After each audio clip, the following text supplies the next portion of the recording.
এভাবেই গভীর রাতে গ্রামের মধ্যে চলছে রমরমা অশ্লীল নৃত্য। আশপাশের এলাকার সব বয়সী মানুষ এই খোলামেলা নাচের দর্শক। মেলায় সার্কাস ও সামাজিক যাত্রাপালার অনুমতি নিয়ে রাতে বসানো রমরমা অশ্লীল নৃত্যের আসরে বিরক্ত অনেকেই।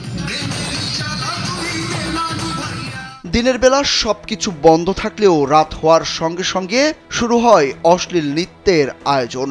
তবে রাত গভীর হলেই চলে নগ্ন নাচ। এসব অশ্লীল নাচ দেখতে চড়া দামের টিকিট কেটে নাচের আসরে ভিড় জমায় তরুণ যুবক সহ অল্প বয়সী শিক্ষার্থীরাও। আর নয় সৌন্দর্য নিয়ে চিন্তা, এবার নিজেকে সুন্দর করে তুলুন স্টাইল ম্যানিয়াক্সের সাথে। মেলায় অন্য কোথাও মানুষজনের ভিড় দেখতে না পাওয়া গেলেও রাজদূত অপেরার যাত্রা প্যান্ডেলের সামনে মানুষের উপচে পড়া ভিড়। যাত্রার আকর্ষণ বাড়াতে প্যান্ডেলের মূল ফটকে সাঁটানো হয়েছে সুন্দরী নারীদের ছবি সম্বলিত ব্যানার। ছবি দেখেই হুমড়ি খেয়ে পড়ছে যুবক থেকে বৃদ্ধরাও।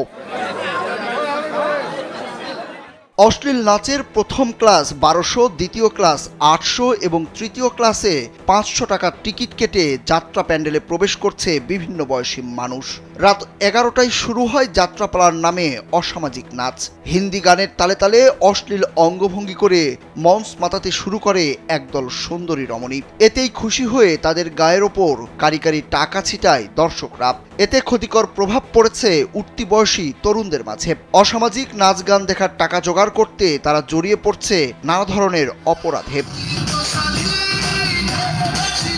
মেলার সভাপতি উপজেলা নির্বাহী কর্মকর্তা রকিবুল হাসান নিজেই অশ্লীল নাচের আসরের বিষয়ে তার কাছে জানতে চাইলে তিনি জানান, এমন কিছু হচ্ছে বলে তার জানা নেই। ঘটনা সত্য হলে ব্যবস্থা নেওয়ার আশ্বাস দিয়েছেন তিনি। অশ্লীলতা আমার জানা নাই এখনো, যদি চলে আমাকে জানায় আমি ব্যবস্থা নিব। হ্যাঁ, ঠিক আছে, হতেই পারে, জানি না তো আমি, শুনলাম, আপনি জানালে আমার কাছে পাঠিয়ে দিন, আমি ব্যবস্থা নিব।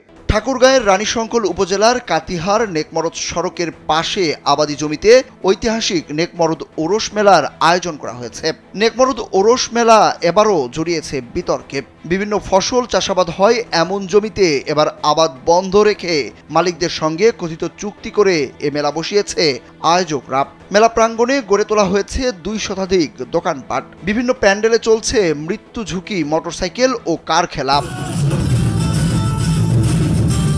সুরুজ আহমেদ, কালবেলা।